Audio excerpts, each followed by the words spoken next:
हमारी आवाज़ आप ही बुलंद करोगे तो थोड़ा अपनी टीम को आए थोड़ी ये यहाँ पर लगाए रखना आप। आदरणीय राष्ट्रीय पशुपालक संघ के प्रमुख लाल सिंह साहब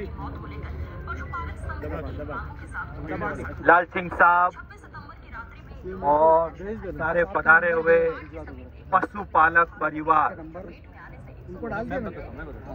सबसे पहले यहाँ पर जो पशुपालक का जो मृत्यु हुई उसके लिए मैं बहुत संवेदना प्रकट करता हूँ। मैं खुश नसीब हूँ कि लाल सिंह साहब जैसे शख्सियत के साथ गुजरात में 5 साल काम करने का मौका मिला। जब लाल सिंह साहब भोपाल के प्रमुख पद पर थे, भारत की तीसरे नंबर की बैंक के मध्य प्रदेश के जब वो प्रमुख थे और वो जब गुजरात के प्रमुख बने, उस टाइम मैं गुजरात में ब्रांच मैनेजर के रूप में काम कर रहा था। उस टाइम मुझे ये पता नहीं था कि लाल सिंह साहब राजस्थान के हैं। कुछ समय के बाद मुझे पता चला तो एक अंदर से बहुत गर्व महसूस हुआ था, एक अपनापन फील हुआ था। तब मुझे एक मौका मिला लाल सिंह साहब का, जब मैं मैनेजर लेवल पे था, जब उनको देखा कि उससे पहले बहुत सारे अलग अलग लीडर के साथ काम किया, उनका जो हम्बलनेस, उनका लीडरशिप, मैं कह सकता हूं कि वो 5 साल जो लाल सिंह साहब के मार्गदर्शन में एज ए बैंकर मुझे काम करने का मौका मिला, मेरी लाइफ का सर्वश्रेष्ठ समय था बैंकिंग में। फिर लाल सिंह साहब को एक्सिस बैंक का रीजनल ब्रांच बैंकिंग हेड के रूप में प्रमोट किया गया। 8 राज्य के साथ प्रमुख बने। 8 राज्य, यानी कि मैं अगर आपको बात करूं तो एक्सिस बैंक का उस टाइम 12,000 ब्रांचेस थी। ईस्ट जोन जो बिहार, उड़ीसा, बंगाल, वो लाल सिंह साहब के साथ प्रमुख थे, यानी कि 4,000 ब्रांच मैनेजर डायरेक्ट साहब को रिपोर्ट करते थे।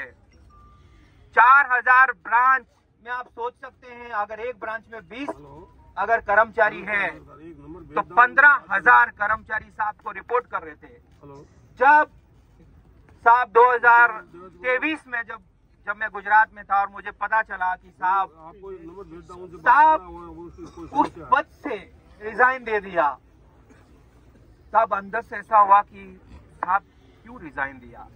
थोड़े समय बाद पता चला कि साहब समाज सेवा के अंदर और बहुत सारी एक्टिविटीज कर रहा था। तो मैं और मेरी वाइफ जब एक बार आज से 6-8 महीना पहले जब हम जोधपुर आए थे, तो मैंने साहब को फोन किया। मैंने कहा साहब आपसे मुझे मिलना है।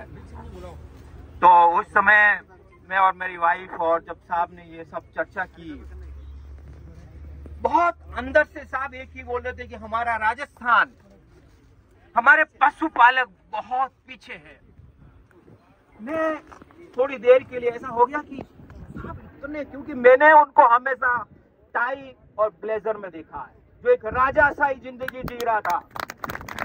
शोहरत, सुख सुविधाएं सब कुछ थी। वो विंटो में अपने समाज के लिए, अपने राजस्थान के लिए सब कुछ छोड़ के सेवा के लिए आगे।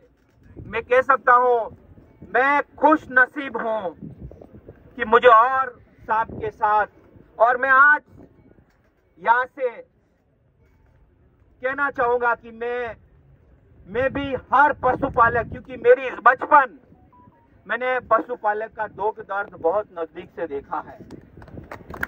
मेरा बचपन गांव में बीता है। एक किसान का लड़का जिसके पास पशु होते हैं, गाय भैंस होती है। मेरी पढ़ाई उस पशु पालन की वजह से मैंने कॉलेज किया, MBA किया और बैंक में एक साहब के नेतृत्व में मुझे उस लेवल पर काम करने का मौका मिला। मैं कहना चाहता हूं कि अगर पशु भारत के निर्माण के लिए कितना महत्वपूर्ण चीज है, भारत की इकोनॉमी को बिल्ड करने के लिए कितना इंपॉर्टेंट चीज है, उसका इस तरीके से दुर्व्यवहार करना, उसको उस तरीके से ध्यान नहीं देना, ये भारत के विकास के लिए बहुत पीछे लेके जा रहा है। और मैं आज जब आ रहा था तो एक उदाराम जी मेरे साथ में चर्चा कर रहा था, उनको पूछ रहा था, तो मुझे इतना जानने को मिला कि हम 8 महीने राजस्थान छोड़ के घूमते हैं इधर उधर, ये मुझे नहीं पता था।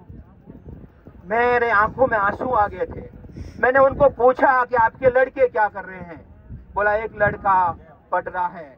मैंने कहा आपके पास कितनी भेड़ें हैं? बोला 200 भेड़ें हैं। मैंने कहा आप फिर कैसे गुजारा चलाते हैं? बोला उनके जो बच्चे होते हैं हम उनको बेचते हैं और उससे हमारा 1-1.5 लाख रुपया साल का इनकम हो जाता है। फिर मैंने बोला बहुत सारी भेड़ें, फिर बोला मेडिकल का खर्चा 50,000 आ जाता है।